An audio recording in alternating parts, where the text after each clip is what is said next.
Good morning, everybody. Afternoon in some places, evening in others.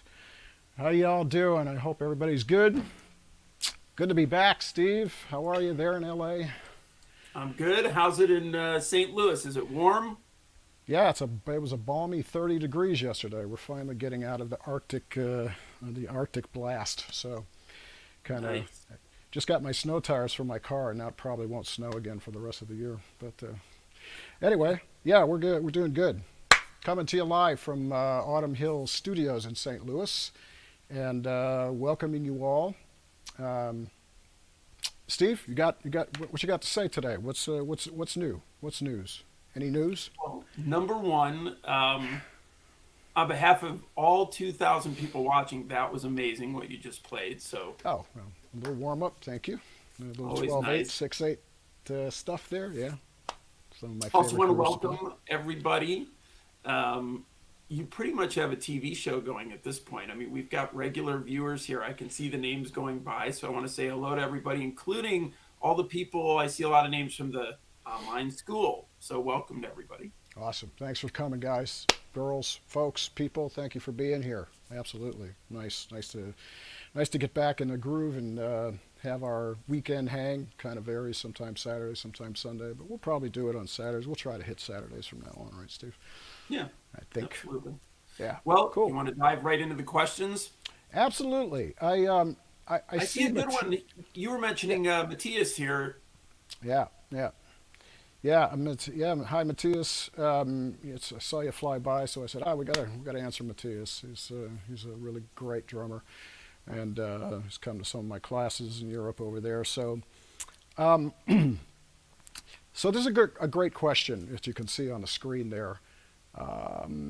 Yeah, I find that if I think too much about anything, really, if anything clouds the forward motion of spontaneous in the zone at that moment, I mess up. And I did it a couple times here where in the beginning I went for something and it was like, stupid, why are you thinking about it? Just do it, you know? Um, and that stream of consciousness, it takes time, but also you have to talk yourself into doing it. You have to be in that moment and not think certainly not thinking specifically about licks or exact things to play. And this is one of the things in the online school that I talk about, especially in the soloing course, where I've developed some exercises for creating a foundation to be spontaneous. And really, it's all based off melodic playing. It's not about stickings. It's not about rudiments. It's not about any of that type of drum stuff. It's coming more from a melodic aspect where you listen to great horn players play melodies, great vocalists, whatever, guitarists, pianists. I learned so much from Chick about, melody and just consciousness of flow. He was the greatest at it. So a lot of that type of consciousness and that type of approach I try to put on the drum set. Because people used to ask me a long time ago when I was doing clinics, hey, what are you thinking about when you play a solo? And I was like, man, I got no idea. And then I started to think about it. And I really was, it was composing on the spot. It was basically spontaneous composition. And what I was doing was thinking about melodic, phrasings, which then goes into a structure, and the structure can be whatever you want it to be. I learned from some just by listening to all the great drummers that have are past and present of building a story, 8-bar sections that keep escalating, and then they can de-escalate, sort of like I did in the solo here. I started out with a motif in 12/8. And I expanded upon it and I played on it and then I double timed it and then I came back to 12 and then I went back down and ended soft instead of ending loud. So those kind of things, that was not preconceived. I didn't think about what I was going to do. I never think about what I'm going to do before I do it. So that's one point, is that yeah, it can mess you up because then you put yourself in a position where uh, you're basing your decisions current from something in the past, right? You're thinking about something that you wanted to do, so now you got to do it, And if you don't do it, you're failing the performance of thinking about what it was supposed to be. So I don't like to be in that place. I like to be very spontaneous, current, in the moment, and that's how I want to live. So it's, and especially on a kit. So yeah, taking a deep breath and getting rid of the concepts and the ideas of thinking about anything, and just go. Just try playing and let the ideas flow as they come. Now, having said that, you gotta be in you got to be in a place where there's enough foundation to feed what you want to do spontaneously. So again, I talk a lot about foundation in the school, and one of them is listening. Of course, listening is a huge foundational element. To listen to the past, especially the history, go through all the jazz guys, go back as far as you can go up through all the funk guys, R&B, rock, everything. Get into different cultures with Latin, with reggae, with all the different Brazilian. There's so many different beautiful styles of music that feed me when I'm doing what I'm doing. I'm referencing a bunch of different stuff, and I know from reading and talking to a lot of great players, reading what they've written in interviews. A lot of people do the same thing. They reference players, they reference, music styles and things like that. Okay, but yeah, try not to think, preconceived. Just let it flow. So hopefully that answers it. Great. Here's one for you. Okay. Oh, I lost it. They're going by so fast. Here's one about a good friend, David Garibaldi. From David Garibaldi? No. About David Garibaldi. Oh, okay. Although maybe he's watching. Who knows, Dave? If you're out there, hey man. Yeah, David, of course, was in my playlist from a very young age. I was driving around listening to all the Tower of Power stuff. So the question from George is about linear drumming, which David is hugely responsible for bringing that kind of concept, and his studies are fantastic. So search out David if you haven't already, for listening and for study. I know he's doing some teaching as well these days online. So so basically, yeah. There's a few things to consider when we're talking about linear playing, for those of you that don't understand that term. Basically, in a nutshell, it means whatever one hand is playing, the other one counters it. Okay, so you can play. A good way to kind of understand this right away is to just take, and normally I don't do this, but I will for this demonstration, just take a paradiddle, right, and put it on the hi-hat and the snare drum. And for those of you who don't know what a paradiddle is, go study, okay? Paradiddle, right, left, left, left on the kit.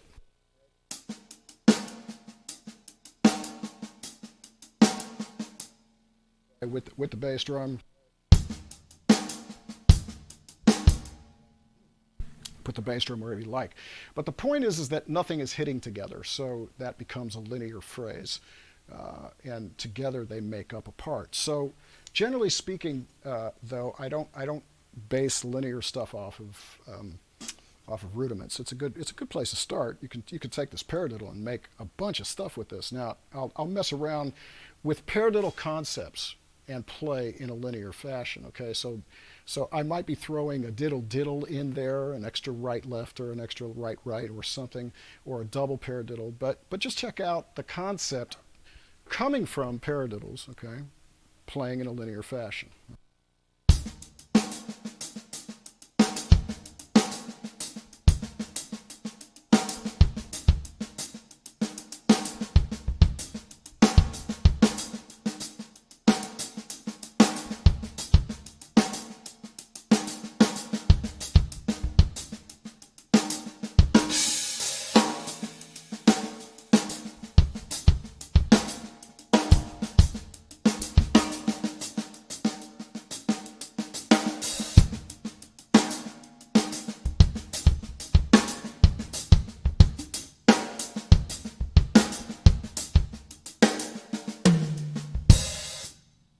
Okay, so there's some ideas that you could just take that concept, and at the end of the day, like I said, I'm not thinking about paradiddles. It's just an example to understand the sticking concept at first.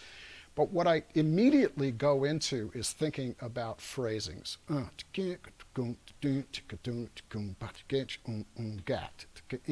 it's composition. Right away, it goes into thinking about the song, thinking about the music, not the drums. It's a different concept for me, and I know a lot of great drummers think this way because I learned from them. So it's a melodic.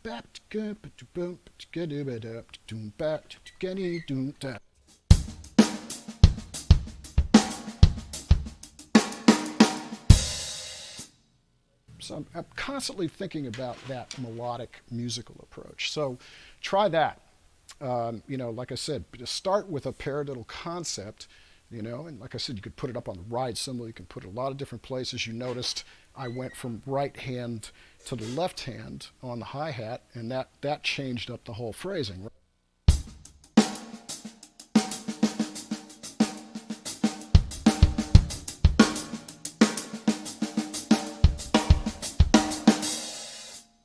Right? But the whole thing about this is creating the feel.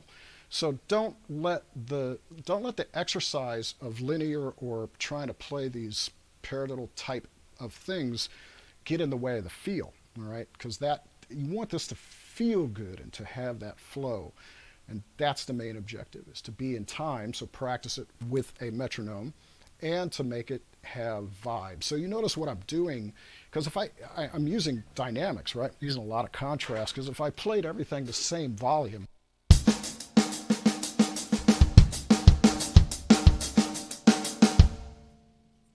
same strokes, but there's not much music there. Okay, so dynamic contrast, and that becomes part of the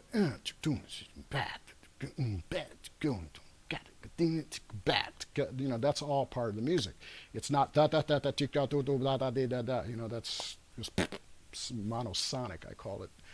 And it's monodynamic too. It's just everything is the same level. So get your hills and valleys going, and approach it from a melodic standpoint. So try that out. All right. Great. All right. Here's a question people are probably wondering about. Here, let me pull that up for you. Daily practice routine, especially if you're busy, don't have a lot of time. Okay. Well, my daily practice routine has changed over the many years that I've been playing. When you're young in this journey, you need to spend a lot of time on foundational stuff. We gotta get the communication, from what we're thinking about, what we've heard, what we would like to sound like. We have to get that out, right? So, it's again in the school I talk a lot about this foundational stuff, where technical foundation, concepts of thinking about your setup, so you're not making it difficult for yourself to play. Um, Whatever it might be from a foundational standpoint, independence practice. Since that's one big topic that I'm working on for the school right now. But it's so vast, So one thing I can say for sure is definitely go get Gary Chester's A New Breed. All right, that without saying is probably the one of the greatest books ever written by a great man, and he just had a concept, and it's really tore me apart when I was young, and I'm very thankful for those studies because it helped in many areas of playing to focus and to really hear what I was playing independently. So, Gary Chester, New Breed One. Um, but basically speaking, these days. When I practice, it kind of depends on how much I've been playing, because hopefully I'm busy enough either recording tracks for people, filming things for the school, and lately I've been super busy doing that stuff with the pandemic. But I just recently went through a move from LA to St. Louis, so in that 2 week period I hardly played at all. I had sticks in my hands every once in a while, but I was off the kit. So when I got back on the kit, it felt very foreign. So not completely, of course, after 52 years of playing, let's hope, but actually 53 now. Um, but what I like to do when I practice these days is try to multitask with the practicing. Okay, and also uh, try not to practice things on the drums that you can practice on a pad late at night. For instance, just working on the familiarity of technique, right? To just have the sticks moving, working on your double strokes, working on different things, molar motions, however you play, matched or traditional, whatever you're trying to work on. Those things you don't need to be sitting at the drum set going da da da da da da da, right? This is about when you're here, work on the independent stuff, work on your sound, your tone, work on just getting around the set. So when I came back, that's kind of what I did. I just started doing independence exercises where I would get everything moving at the same time and just play on singles, doubles, getting around the kit, being familiar, listening to my subdivisions if they were even or not.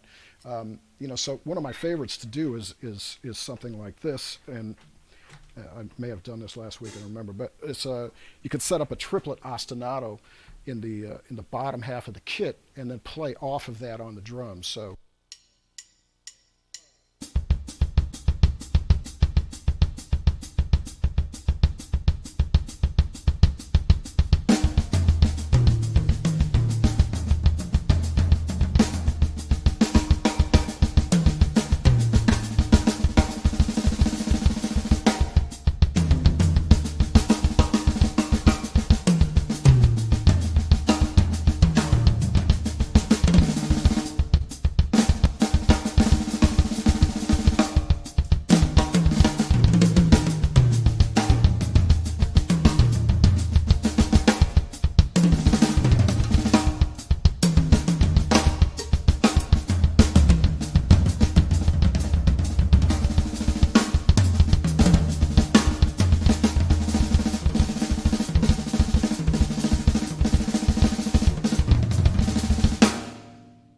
okay, some basic ideas of just working the independence at the same time while I'm getting around the kit and practicing different combination strokes.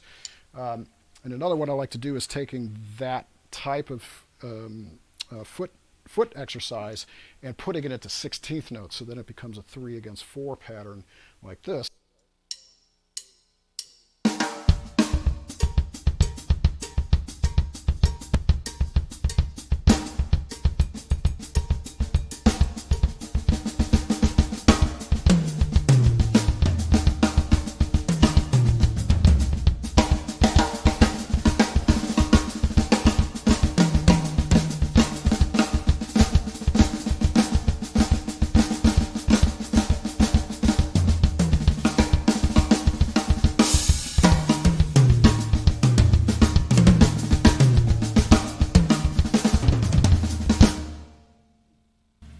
So a lot of things you can do to multitask practicing, all right? But yeah, that's one suggestion for like a warm up, like 15 minutes of the 35 or 45 that you may have to practice, is instead of just warming up one thing, you get the whole body moving. You're working independence, stamina, and coordination all at the same time. Plus, you're warming up the chops. So that's one approach to that. The other thing about it though is I'm a proponent of focusing on short-term goal practice, which is being able to walk out of the studio that you're practicing in doing something better than when you walked in. You don't want to just go in and just keep going over the same stuff. You need to find something that is, difficult for you and work on that. So that needs to be a focus every day, to push yourself to learn something new, whether it's a coordination thing, a style, a groove, whatever it might be. But try to get that short-term goal thing happening so that every day you've advanced a little bit, even in a short period of time. Good advice. Yeah. Here's a completely different kind of question that I thought was interesting. Because a guitar player once asked me, "Don't you ever clean your cymbals?" And I said, "No." So, How do you clean your cymbals? I don't. There you go. Yeah, I Maybe we're never clean them. I used to yeah. clean them when I was young, but I no, it's it kind of adds to to the funk and the mystique of them a little bit. Yeah, I never I stopped doing that when I was a teenager. I think yeah, never did it. Hey, I actually saw a question here from Omar uh, Al Fakir. I worked with Omar. I did some tracks with him, and a great musician. And he is asking, what is the main things that must be in a tune to get me to play in it?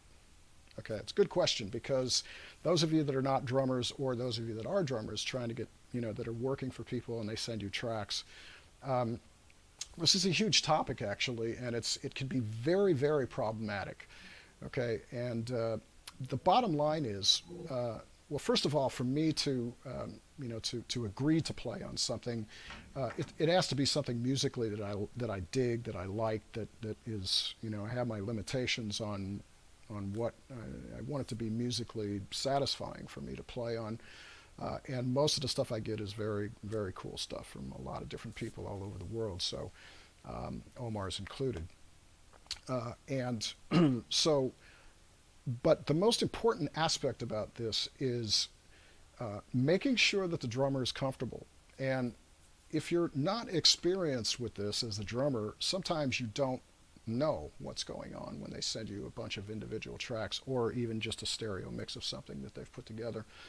Because a lot of people don't think about it. They don't think it's a big deal. For instance, a lot of times people will send me a live track, of real bass, real guitar, whatever it might be, and they plan to replace it later. So the demo wasn't really like focused on being a final track. So what happens a lot of the time is, this stuff is mostly on a grid, time-wise, it's to a tempo. There's a click track, and and a lot of times the time is not together or in time or it's floating or whatever is happening. And this even happens with samples. But regarding the live thing, I always tell people, look, if this isn't going to be on here, I'd rather hear MIDI. I'd rather hear just a MIDI thing. Play a solo if you want, but anything that is in time, that I have to play to and create a feel, all the feels have to be the same, right? I can't play to something where the bass is in one place, the guitar's in another, and maybe they're swimming all over the place. So if I'm the first one that's going to lay down the track, and it's like I just always request, dead nuts on quantized, MIDI. But then there's the sample issue of each instrument or each, whatever's being recorded, is sometimes clocking, sometimes a sample, no, delay compensation, whatever it might be, delays the sample. So sometimes bass is especially the worst on a lot of these programs. They'll be late, like every attack is just off. So you actually have to look at the WAV files, get those in line in time. Another thing is people try to use loops a lot of the times, and the loops aren't in time either. They're swimming all over the place. So therefore, I have to play to the loop's time, not my feel. So I always request that. If they give me tracks that are final, then I have to work with it. I have to figure out. I don't listen to the click so much. I don't even look at my WAV files on the grid because I'm trying to play with the music. So. So it depends on the situation, but those are my three criteria. Good interesting music, in time parts to play to, or really good final parts to play to, and that's it. Then everything is based off of, do they need video as far as basing a fee, that type of thing. So I charge extra for videos because I edit my own to make sure I'm using 2 cameras at least, and yeah, so it becomes a big production. But that's that for that type of thing. So there you Great. go, Omar. Hi, Gary Whitesides. Gary's there. Hi, Gary. Yeah. Hello to Gary. Um, here's an interesting one here about your time playing with Michelle Camillo. Uh-huh. Oh, I'm supposed to read that. Okay. Oh, Can you sorry talk about about that. the Yeah. session from Michelle Camillo's self-titled album? What sort of preparation went into the making of that album, and what had you practiced in your formative years that helped you that day? Well, Henry, that day was probably, I'm going to go out on a limb, at least 35 years ago, I think, maybe more. Um, so the short answer is I have no freaking idea, man. I don't remember anything about that. I will say this: Michelle, is unbelievably great musician, piano player, percussionist too. He was a percussionist before he was a piano player. And when I first got in the band, thanks to Peter Erskine's recommendation to get me in the band when I was 22, 23, somewhere around there. Um, when I got into that group, Michelle sort of took me aside because I had no idea about like what the authentic aspects of the rhythms that we were playing in some of these songs with French Toast first and then his band. Um, and so he told me all these patterns. He wrote down all the patterns from everything from Cuban to Santo Domingo, which is where he's from, island music. And I kind of took those rhythms and sort of devised my own way of putting them on the set to combine, all kinds of different styles, mostly groove stuff with some of the authentic Latin stuff.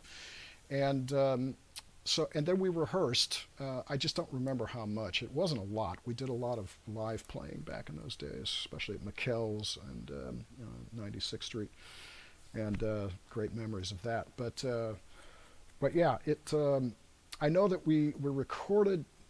I'm pretty sure we recorded all of his records at. Oh man, I can't remember the name of the studio now. I think it was 10th Avenue and 40 something. I don't know. I can't remember wow, it's been too long. But great recording studio and man, I can't remember the name. But Anthony Jackson, of course, was on bass. And most of the time we were doing things in not so many takes. It was pretty quick. It was live, and we would go for the live take. And I remember, I mean, his music was not easy, so it was very challenging. And yeah, that's about all I remember. Sorry, man. I'd have to go back and listen to the record actually to be a little bit more productive with that question. So sorry, I don't know more. But it was fun playing with him, that's for sure. We had a good time. I remember Jay Oliver saying that he remembers when you were getting ready to, I guess, try out for that band after around the time that Peter got you that opportunity, and that you had recorded the shows. You went in very prepared to get that gig. Hmm. Maybe you could explain a little about that, because it goes to the idea of what you were thinking when you went in a little bit. Yeah. Well, yes, I went and saw the band with the great Steve Ferroni playing, and I recorded it, and I definitely did my homework. I came into the rehearsal very prepared, and that's what is needed. When you get your opportunity, you got to do everything that you possibly can to be more prepared than you think you need to be, because being unprepared, not knowing something is the greatest instigator and proponent of being nervous. I get that question a lot too. What do you do to not be nervous? Well, prepare yourself, both in your own practice, which increases your ability, learning the music that you're going to play for sure, and just be ready. Be ready and use your ears. You got to listen all the time. You got to be listening. So yeah, I was very prepared when I went into that in that situation. Yeah, I see a question here from DeMario Oliver. What's my cymbal setup? Well, yeah, just for those of you that don't know, these are Yamaha drums, and these are the Phoenix drums, which is kind of the Bentley of drums in the world, in my opinion. So I don't think any drums sound better than these. These are 11 ply shells, or with 3 or 4 different woods. I always forget, but I don't know the technicality so much. But these drums are killing. So clear ambassadors on top and bottom, coated ambassador on the bass drum, with my muffling system from Remo. So you can check that out. The cymbals, Sabian. They are all Sabian. Couple different combinations of my co-creations with Mark Love and the guys there. HHX Evolution and HHX Legacy. So the hi-hats are Legacy 14-inch. The ride cymbal is a 22 heavy ride. I got one rivet in there. I like to have the rivet for most things. Um, and the rest are Evolution. This is an effects cymbal, 17 effects with 3 rivets, 17 crash today, 12 splash, 7 splash, 18-inch 18-inch ozone, and an 18-inch Evolution crash, and an Evolution 14 China on top.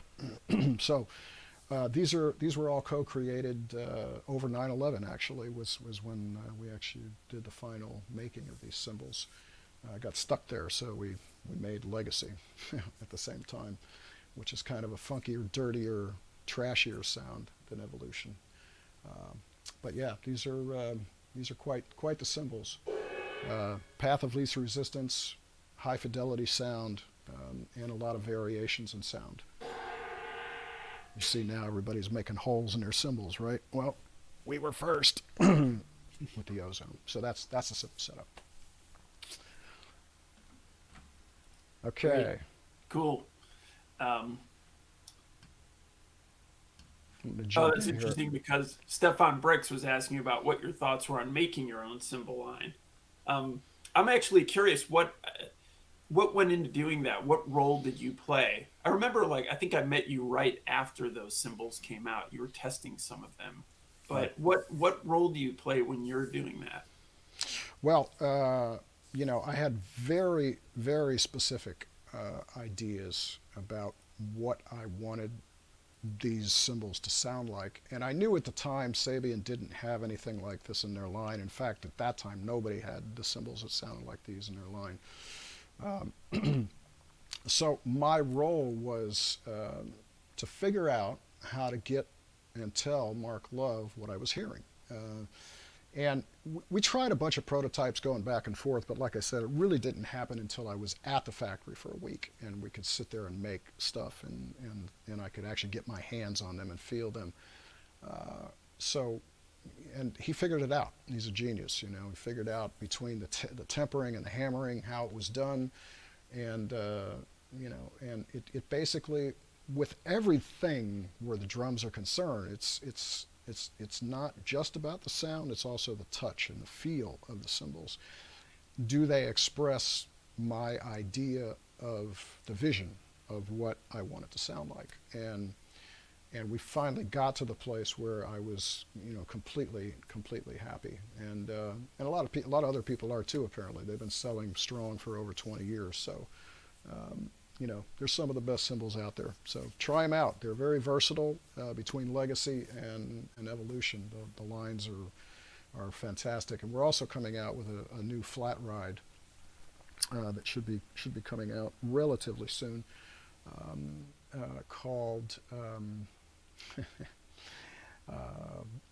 wow, is not too many things about getting older is good, and forgetting stuff is is one of them. I can't even remember the name of my own cymbal that we're coming out with. That's a flat ride, but it's really a cool ride. It's a 21-inch flat that is, to my knowledge, the only dark sounding flat ride out there. It's really a beautiful cymbal. So Serenity, that's it. That's the name of the ride.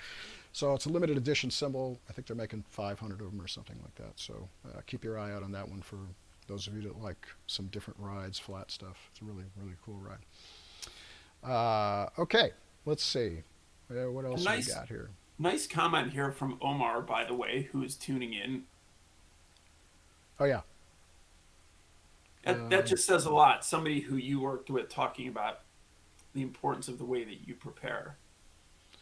Oh, thank you, Omar. Yeah, well, it's like I said. I mean, it depends on what you're doing, what style of music. Omar's stuff is really great music, and it's fusion oriented. So the rhythm precision is important. And I'm just a big stickler on rhythm precision. All my favorite players. Since I was a kid, I was always attracted to the rhythmic precision guys. The Buddy Riches, the Billy Cobhams, the Harvey Masons, the Steve Gadds, the Vinnies, the guys that are really precise, with their stuff. So yeah, when you're making those tracks and you're doing this remotely, it's the thing that it does when the music is precise. It allows the drummer to be free, to be comfortable, because that's the thing that happens to us is when stuff is like this. Sometimes, if, like I said, if you don't have the experience, you feel like it's your fault. Oh man, I'm swimming. My time sucks. I can't do this. It's like I can't play this. What's wrong with me? And a lot of the times, especially if you've done a lot of training playing to, a click, and you're fairly capable with your own abilities. A lot of the times, it's all of that other stimulus that's coming in that is throwing you. It's like, 'cause how are you supposed to play with three different time sources? So. Um, Let's see. We got one there from Drum Enf from Colombia. How do you develop new ideas in your playing? Well, the best way I can suggest, there's two things you can think about. One of them is to listen to different players, different styles, history. Um, Listen to other things other than drummers. Listen to percussionists. Listen to piano players. Listen to horn players. Anything. I remember doing one thing where I based one of my solo ideas. This was 40 years ago, off of a Marcus Miller bass solo, because I love Marcus. I love his rhythmic precision, again, the way he plays bass. And I would take some of those concepts of thinking like a bass player, especially his thumb stuff that he would do, and put it on the drums. So a lot of ways to think about new ideas, but some of them and a lot of them have to do with coordination abilities. So this is why, again, in the school, I talk about the importance of foundation. Because if you got your chops together, you've got your time together, you got your independence together. I mean, independence is something that you can increasingly always get better, um, and and you have your listening thing, together. That you've got a lot of inspiration, you got a lot of ideas to go from, to take from. Then it's just a matter of the reference, and thinking about that style, this guy, this music, that color, what do you, that feeling, what emotion do you want to create? Think about that, about putting the emotional aspect through the playing is, again, something that I was highly attracted to from my favorite players, still am. So there you go. That's the answer to that question. Okay, what else we got? God, so many questions. Thanks y'all for coming and hanging out. This is always fun. Um, there's a nice question that just went by wow, they keep on they keep on flooding. Got one up on the Um, screen for you there. Um, okay. yeah, Danielle asks about getting a lesson with you, and obviously there are kind of two forms of outreach you're doing. One is the Dave Weckl Online School, which is $30 a month, and there's 50 hours of lessons in there. And the second is that you are doing some lessons one on one. Yes, quite a lot actually. And as you all know, we're still kind of stuck here without being able to go out and play live very much. So most of the stuff I'm doing is in the studio, whether it be, like I said, recording, playing, practicing, teaching, and I am, as well as working on stuff for the online school. I'm definitely teaching one-on-one, and all that stuff is on my website, front page of the website. You can get in there and see what to do, and all the And I'm all the sharing a link details are right there. now. Yeah, Oh, great. so we just shared a link. Anybody who's interested in a lesson with Dave, Yeah, 1 hour long, and you get a lot of great feedback on that. yeah. Actually, it's available up to 1.5 hours, so you can, Okay, check great. out what you like. Yeah, absolutely. Cool. Um, what else we got? We have Rob Oh, I Silverman. saw I saw somebody asked if me and Vinny and Steve were close. I don't know who that was. That question went flying by, and I didn't see the name. Uh, yes, as we always. I mean, we don't live in the same places, so we don't physically get to hang out very much. But it's always a really joyous occasion when we do come together and we've been together. Well, all three of us at once playing, not since the Buddy Rich Memorial. I think that was really the question. And yeah, it would be amazing to do that again. But it's getting more challenging these days. So, but I'll just say this: you never know. But I will say this: we we talked quite a lot this last week. I was in touch with Vinny, and I had a great, long, beautiful conversation with Steve. So it was really nice, really concerning chick. Um, but yeah, we're those guys, two of the greatest of all time, my heroes. um, let's see, Mike Casano, he's into school. What does Mike Stern look for from a drummer? Um, Kind of what everybody looks for in a drummer. Um, Support, musical support, uh, with a jazz history. Mike is a big jazz head, and he's a big rock head too. So he, blues and rock, and he loves everything, right? He loves it, but he likes to swing. And when you play bebop, um, he's really into the right ride cymbal, the right playing to support, understand um, his journey through his solo to support it correctly. And I mean, I'll share a little story that when I first started playing with him, I had to learn about his journey because, we got together and rehearsed, and this was after I played with him in the Brecker Brothers band back in '93 for one tour, which actually was only a few shows, but some of which is online, by the way.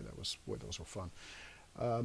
But Mike was in that band, so it was kind of right around then that he invited me to come and play. So I went to New York and I practiced. We rehearsed one day, a couple hours, few hours, short solos, just darn the tunes. Again, I was as prepared as I could be. And so we went to play. We were about to go on tour to Europe, but he was going to do this gig at the 55 Bar in New York. And so I get in there, and it's a very small club, and we're playing.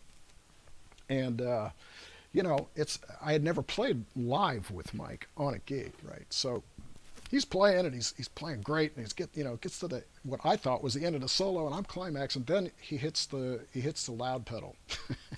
That's what I think. I think maybe Adam Nussbaum is another word for it, but he hits the distortion pedal, and then it kind of goes more, which I wasn't aware of, and I was like, oh man, I got to pace myself better here. So, because you can't quite get to the end of the supporting climactic aspect of how you're playing, both volume and content, because there's another stage to go here. So I had to learn that, and once I did, I could pace myself, and I could also, understand that I didn't want to push the volume, push, sonic content, and just the amount of, atmosphere under him.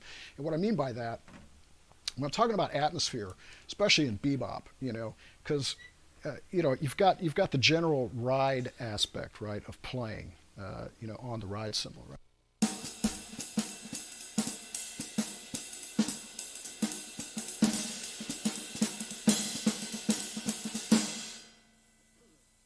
And what I tend to do with Mike, especially in the up-tempo stuff, because people ask me this a lot. It's like, man, how do you play, at 250 beats a minute or whatever it is for 20 minutes in a guitar solo?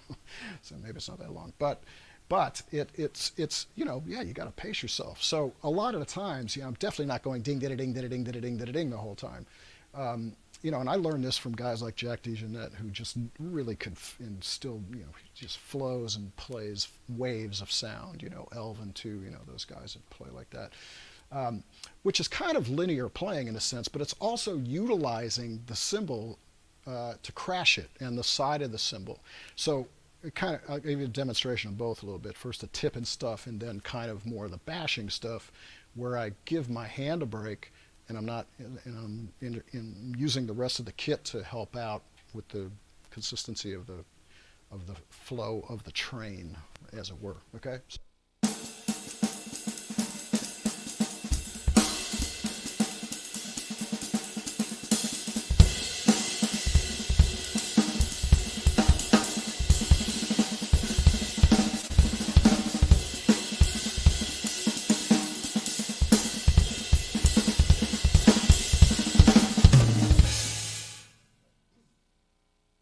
So that's kind of an example of a typical ding ding ding ding, but then it's I'm taking the stress off my right hand, and by crashing, by having a cymbal that will do that, that will crash like that and create that underpinning, that atmospheric support, really helps. And you notice too, I'm playing the bass drum softer, at least attempting to. Really not the right bass drum for bebop, but I'm trying to play it softer so that the focus is up here on the time and what's going on, not so much the heaviness of the kick drum as it would be in funkier music, let's say. So, yeah. I found something. Good question here. Um, Although these go by so quickly, I almost can't get back to it. Um, but it was from Kyle Anastasio, who, yeah, I lost it. But he basically said, haven't played for 40 years, and now I'm on an electronic drum set, and so I'm hesitant to join the online school. Um, and just being a part of the school myself, and partnering with you on it, I don't know what you would tell him, but I would say that your school seems to be the friendliest atmosphere for somebody who hasn't been playing, because you start with a lot of the foundation. And I find when I go into other electronic platforms, there's so much there to look at. You don't even know where to go. And yours follows a really great path. So I thought maybe you could explain that a little bit.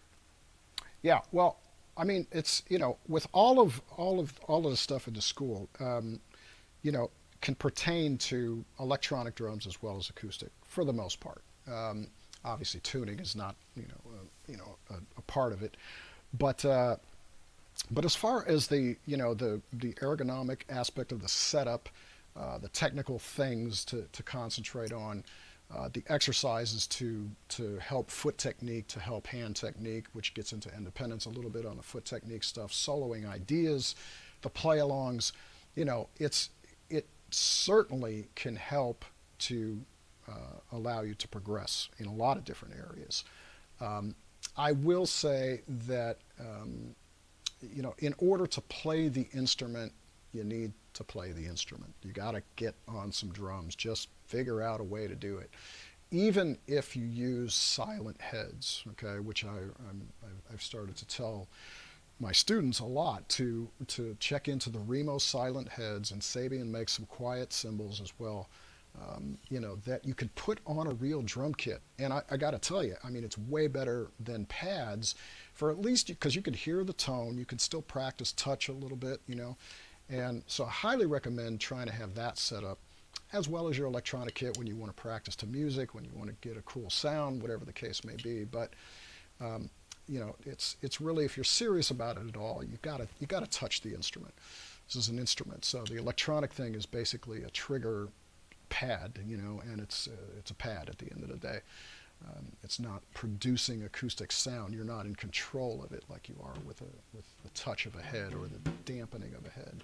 So, but you can certainly. I've taught a lot of people one-on-ones with electronic kits. I know there's guys in the school with electronic kits. So, absolutely, everybody's welcome. I think there's a lot to learn there for everybody, for sure. Hey, I see a question here from Patrick Haar. Big. Big fan of your work, I think, for a long time. How do you warm up before or practice for a gig, before a gig?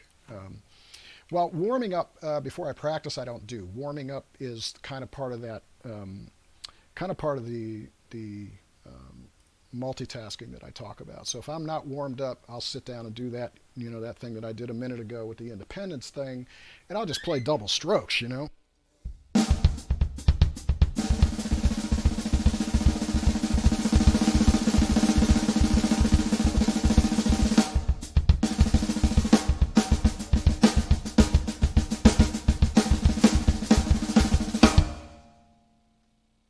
Sorry, my paradiddle slowed down there, but I'll just do that kind of stuff. So warming up before a gig. Let's see, a gig. What's that? Wow, it's been so long. It's weird. Yeah, what I'll do is it depends on how much we're playing. If we're on tour and we're playing 6 nights a week, I don't warm up that much because I'm tired. My hands, I'm saving the hands for the gig. So be careful not to warm up too much if you're playing a lot. But getting the sticks, getting in the hands, getting the blood going, and flowing, stretching, doing stretch exercises for the top of the forearm, the underneath of the forearm. That's always a good one, which is an old marching thing. Stretching this way for the other side of the forearms. Stretching the legs, standing up, and just doing things that you would do if you're, stretching, taking a walk, taking a run, whatever you're going to do to stretch the thighs, stretch the calves. Just get blood flowing everywhere.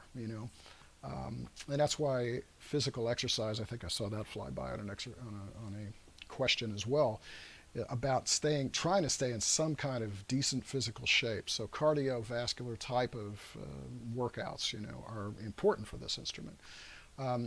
These days, I'm getting a lot of that on the drum set because I'll sit down and do this exercise for 20, 30 minutes, different tempos and speed. So I'm working the whole body. And according to my iWatch, when I have it on, I'm getting a great workout when I do this. So you can actually achieve a little bit of a physical workout when you're playing this stuff just from movement, right? It's all moving.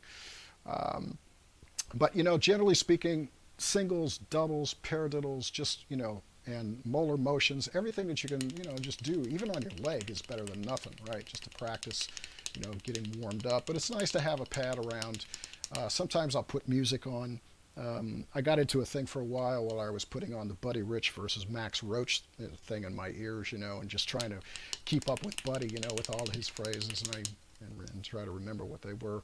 So things like that. You can play two records, you can play two things that help you warm up, that are, also you're playing in time, more or less, and you're playing, enjoying music while you're doing it. So that's that one. Great. Here's one some people might be interested in.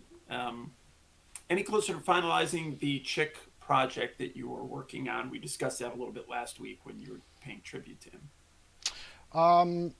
Jonathan, how you doing, man? I no at the moment, not right now. I'm waiting to hear from Bernie and the camp to see what the plans are. So I know for a fact we will certainly finish the live record. That we are close to finish. It was close to being done anyway. We have a few more tunes to mix, and so that will definitely be happening. And just not sure when, so I can't answer the question. But I'm thinking sooner than later. It's gonna, we're gonna finish that up. So yeah, hope so. Over 50 years old and considering the school. I'm over 50 years Steve, old. you went underwater there a little bit. Uh-oh. There you go. Now you're back. Okay. On the screen there, over 50, considering joining your school, opportunity to learn from one of the masters, priceless. Don't you think? So does that mean we're old or over 50? I think you should join. Well, like I said, it's I enjoy, sharing what it is that I do, that I've learned, from all of my great teachers that I've had, and all of my mentors that I listened to and continue to listen to. So I enjoy putting out there whatever it is that I know, because it's my way. Is not the only way, of course, but it's what I know, and I'm happy for anybody that takes a little bit of it and helps them on their journey. So absolutely come in and be a part of it. And don't forget too, Steve, you haven't mentioned this yet, but we also have a private Facebook group that is kind of a really cool community forum of everybody comes in, posts videos, asks questions. I'm in there all the time as much as I can be. I got to get back in there and listen to a couple guys that have posted something recently. Been dealing with house hunting here, so it's been taking some time. But it's really a cool additive to the lessons that are posted on Teachable. So yeah, come on in, check it out. Hang out with us in the school. Yeah, I have to say that might be the thing that really differentiates your school from almost any other thing online, is that you are in there consistently every day. And by the time I have my coffee going and I check in, you've answered a bunch of questions for people. It's very cool. So Try to stay up on it. Yeah, it's fun. It's yeah, fun to exchange ideas. I get ideas. Everybody's discussing mics and heads and their, audio stuff and lights and like a bunch of stuff. So it's a cool forum. And I just saw something from Rojby. I'm sorry, I'm probably butchering your name completely. Can you play Rainy Day for me, please? Stick around. Stick yeah. around. Wow, rainy day. Rainy Day. You have Yeah. you have incredible perception, 'cause that's exactly what I will be playing at the end of today's thing. Here's Great, something though. great Does everybody know who the singer is on Rainy Day? I sometimes find out that people are surprised to find out who the singer is on that little play along track that you did. What's Yeah, the that was backstory on that tune? well, the backstory in the tune is it's written by Jay Oliver, and I remember him presenting me the song when he first did it in the early '80s, early mid '80s, and he got so good at programming drums that it was like, damn man, I have to learn how to play as good as you're programming now. It's like it was ridiculously cool.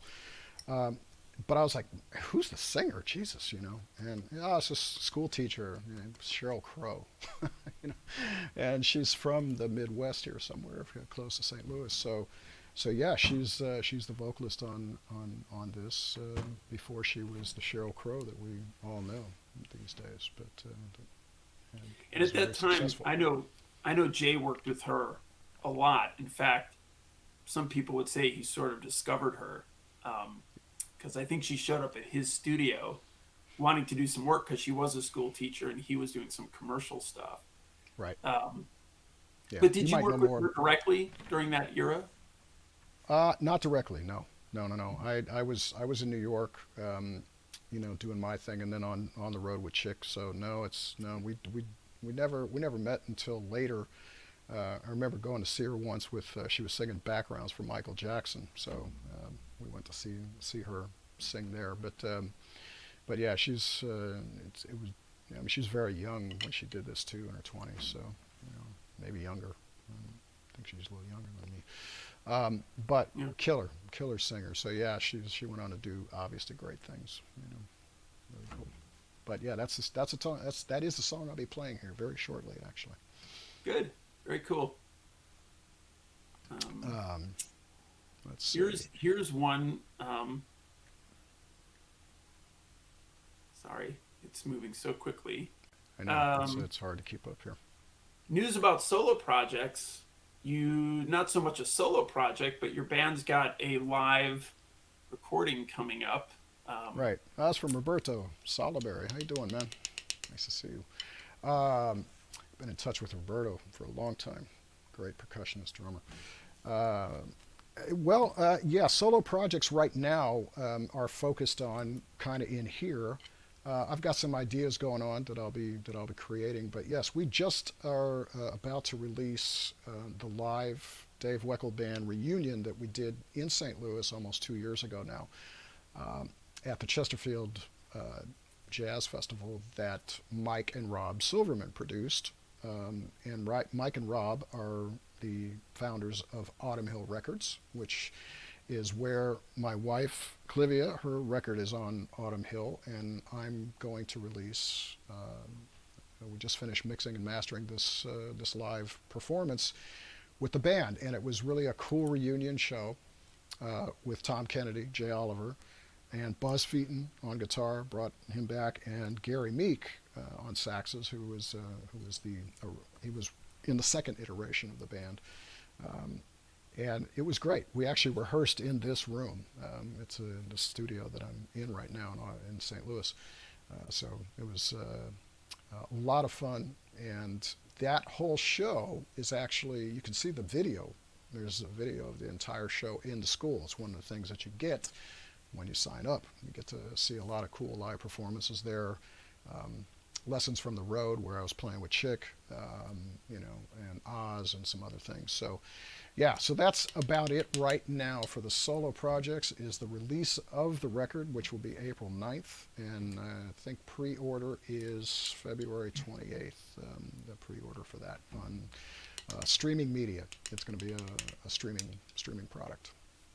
So, yeah, that's it. All Great. It's right, a great I'm show. gonna have to go because I actually do have a lesson to teach here coming up here shortly.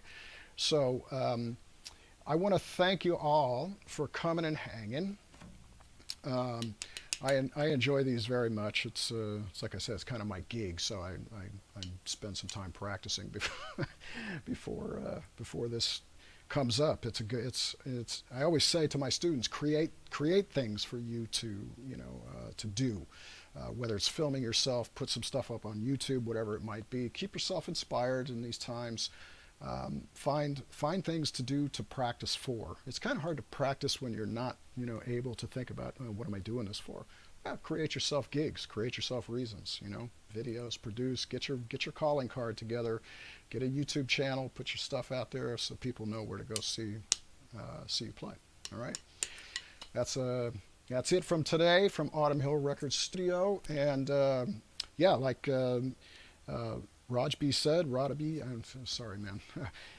This is Rainy Day from composed by Jay Oliver, Shell Crows on vocals. Peter Mayer, I think, is also singing backgrounds on this.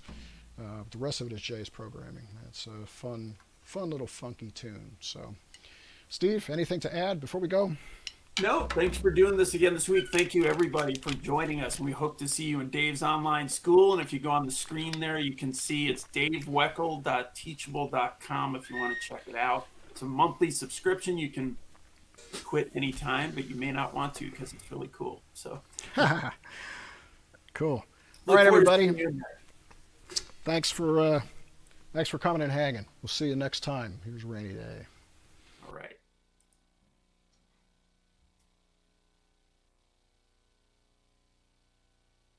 You feel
Great Michael Brecker on that, by the way. Wow.